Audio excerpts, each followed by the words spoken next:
Bonjour à tous. L'objectif de cette courte vidéo, ça sera de vous montrer comment extraire des informations pertinentes en électronique de puissance à partir d'une simulation LT-Spice. L'exemple proposé ici, c'est l'exemple d'un gradateur. Ça va intéresser tout particulièrement les étudiants de l'UTC qui sont dans la filière Mars et qui suivent l'UV MC07. Donc là, je suis sur la page web, enfin le Moodle de l'UV MC07 dans la section TP.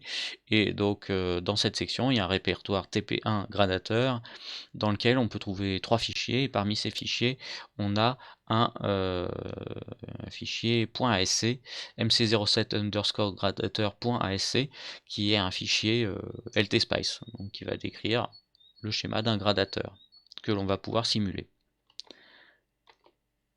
Donc je ferme pour le moment ça. Voilà LTSpice lorsqu'on a ouvert ce fichier .asc. Ce gradateur, c'est vraiment un gradateur complet, simulable, avec non seulement le composant de puissance, qui est un triac, et sa commande, basée sur un diac et un circuit RC. Donc je ne vais pas rentrer dans le détail de comment fonctionne cet ensemble pour piloter le triac, qui est une sorte de thyristor tête-bêche, hein, avec une commande commune pour le pilotage dans un sens ou dans l'autre. Mais toujours est-il que en changeant la valeur de R1, on va pouvoir piloter l'angle de retard à l'amorçage du triac. Et le triac est chargé par un circuit RL parallèle, donc qui est le type de charge qui est étudié dans la deuxième partie du TP, la première partie étant une charge purement résistive. Mais donc forcément, avec ce modèle-là, on peut faire les deux. Et vous avez les deux composants diac et triac qui sont décrits de manière textuelle à gauche du schéma. Le triac, ça n'est pas un simple composant idéalisé, c'est un composant avec des caractéristiques qui s'approchent de la réalité. Quand on fait passer du courant dans le triac, il y a des pertes. Et le diac, il est décrit de la même manière, de manière textuelle. En fait, c'est le langage Spice pour décrire des schémas. Parce que le schéma qui se trouve là, lui aussi, à la fin, est décrit de manière textuelle également. Qu'est-ce qu'on fait une fois qu'on a ce schéma? On peut le simuler, hein. Il est configuré pour être simulé de manière transitoire sur une durée de 300 millisecondes. Donc on clique sur Run. Et donc, une fois qu'on a lancé la simulation, une fenêtre d'affichage de forme d'onde apparaît, et donc cette fenêtre est vierge pour le moment, et donc après il faut rajouter des formes d'onde que l'on souhaite observer. Par exemple, la tension sur le fil noté A par rapport à la masse, donc en fait c'est la tension réseau que l'on va observer ici. Donc c'est une sinusoïde parce qu'on a une source sinusoïdale d'amplitude 300 volts et de fréquence 50 Hz. Donc à titre indicatif, 300 volts, ça n'est pas tout à fait la vraie tension réseau. Il faudrait avoir 325 volts d'amplitude pour avoir du 230 volts efficace. Donc là, je vous laisse faire le calcul. 300 divisé par racine de 2, ça sera la valeur efficace de notre tension. On la revérifiera d'ailleurs tout à l'heure numériquement. Ensuite, si on veut observer le courant dans le triac, il suffit de pointer sur cette patte-là. Donc il y a une pince de courant qui apparaît. Et donc on observe cette nouvelle forme d'onde avec l'échelle associée. Donc à gauche, on voit les tensions en volts. À droite, on voit l'échelle des courants en ampères. Donc à partir de là, on pourrait être intéressé par la tension aux bornes de la charge. Si je pointe ici, je ne vais pas mesurer la tension aux bornes de la charge, je vais mesurer la tension entre ce point B et la masse de notre montage, entre guillemets, donc le 0 volt, et ça sera la tension aux bornes du triac. Et donc c'est pas ce qu'on souhaite. Mais donc ça, je vous l'ai normalement déjà indiqué en cours. Si on souhaite observer une forme d'onde que l'on ne peut pas mesurer directement, il suffit de faire un clic droit sur le nom de la forme d'onde et en fait, on a accès à une formule. Donc plutôt que d'avoir VB, on pourrait vouloir mesurer moins VB, il suffirait de mettre un moins devant. Mais là, c'est pas uniquement moins VB, c'est la tension entre A et B que l'on veut. Donc en fait, c'est VA moins VB que l'on veut observer. Et donc si on valide, eh bien, la forme d'onde que l'on va avoir, c'est la tension au bord de la charge. Donc ça, c'est normalement ce que vous observez dans vos formes d'onde en préparation.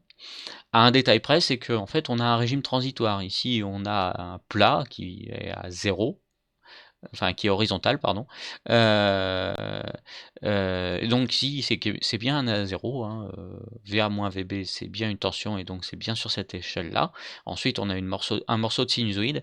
Ensuite, on a une exponentielle qui est en fait une phase de roue libre de la charge qui est déconnectée du réseau, et donc la bobine qui est traversée par un courant va se décharger dans la résistance, et on a donc un courant qui est en exponentielle moins T sur tau, qui va donner naissance à une tension RI qui est en exponentielle moins T sur tau également, donc qui doit tendre naturellement vers 0.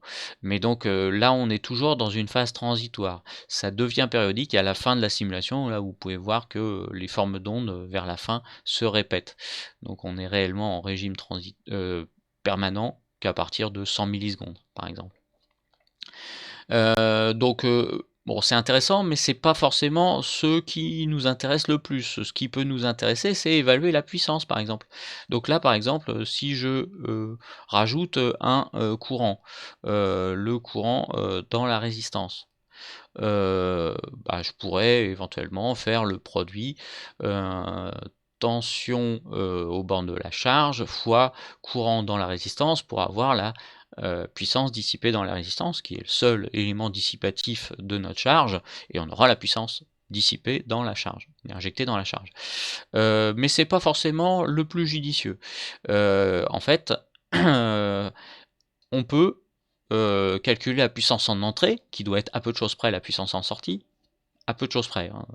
Si on veut bien faire les choses, il faudra calculer la puissance en entrée et en sortie. Donc faire ce que j'ai dit, hein, donc mesurer la puissance courant dans la charge fois pardon, j'ai pas mis le multiplier où il faut. Donc une parenthèse fois IR load, et donc dans la parenthèse je mets VA moins VB. Et donc comme c'est une tension fois un courant, en validant, ça doit me donner des watts. Donc la courbe bleue ciel, je ne la vois pas. Et le graphe, je ne le vois pas non plus. C'est un petit peu embêtant. Donc bon, bah, je vais essayer de modifier pour avoir la puissance en entrée. VA fois le courant en entrée, qui est le courant en fait dans le triac, hein, parce que donc le courant qui circule ici, c'est le même que le courant qui circule là. Bon, si on néglige le courant qui est consommé dans le circuit de commande, qui doit être relativement négligeable. Donc V entre parenthèses A fois IX de U1, donc c'est un nom un peu compliqué. Le courant dans le triac, c'est I petit x, grand I petit x, entre parenthèses U1, 2 points, MT2. Donc c'est un petit peu compliqué tout simplement parce que le composant triac a 3 pattes. Donc théoriquement on peut mesurer le courant dans les 3 pattes. Et on valide. Et donc là encore, j'ai pas de graphe qui apparaît ici, et je ne vois rien de particulier. Donc là, ça n'est pas normal.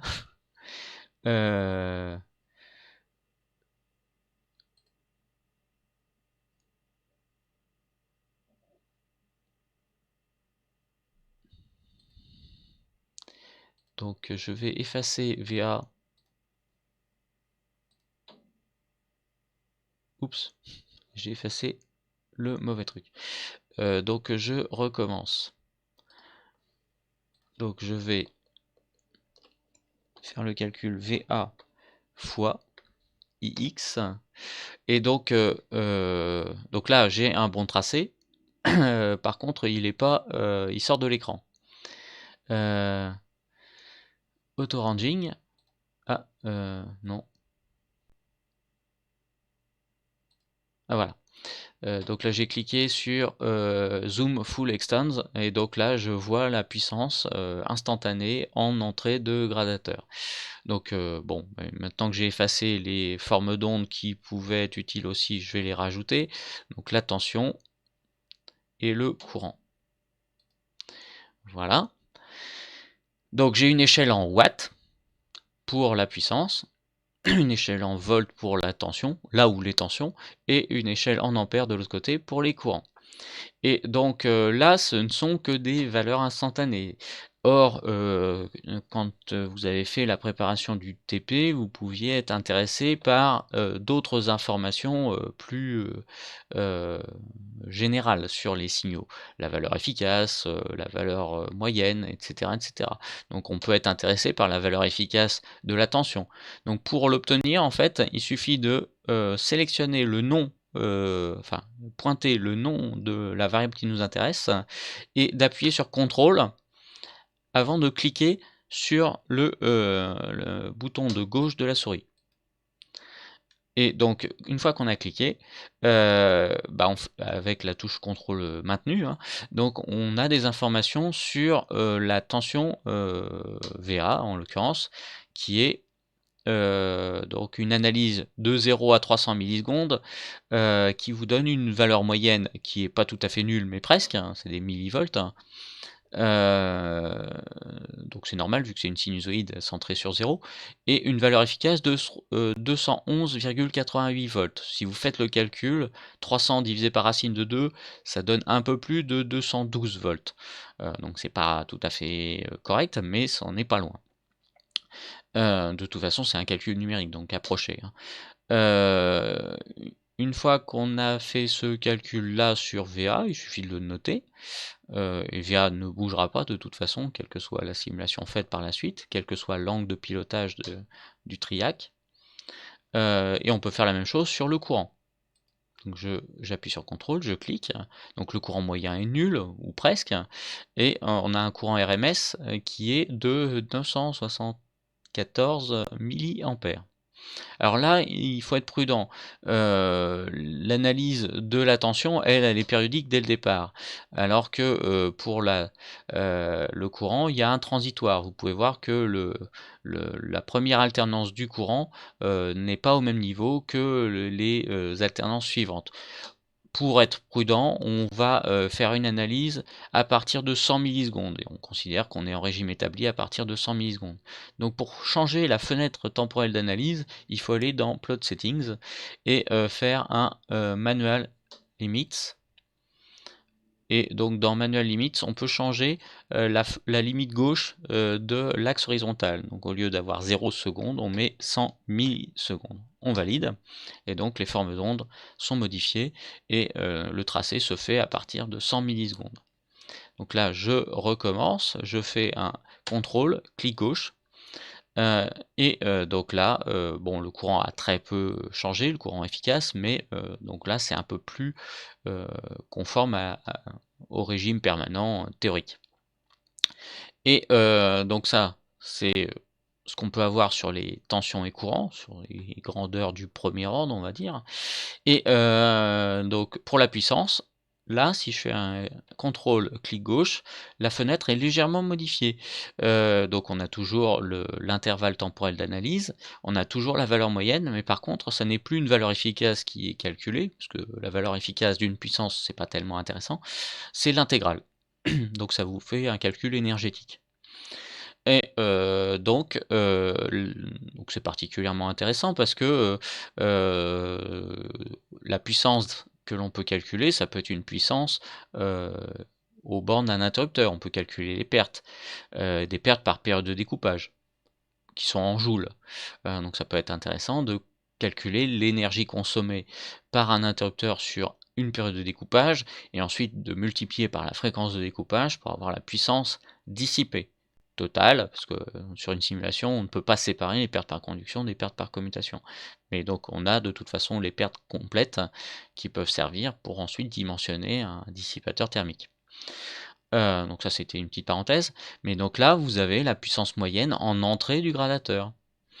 Et donc connaissant la puissance moyenne, qui est la puissance active, et connaissant la valeur efficace de la tension et la valeur efficace du courant, vous pouvez calculer le produit des deux, qui est la puissance apparente, et si vous faites le ratio puissance moyenne sur puissance apparente, vous aurez ce qu'on appelle le facteur de puissance.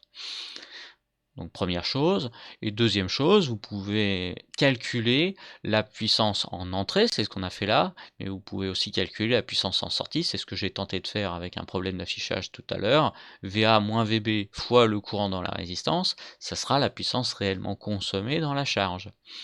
Donc toujours en régime permanent, et si vous faites le ratio de la puissance moyenne en sortie sur la puissance moyenne en entrée, vous aurez le rendement.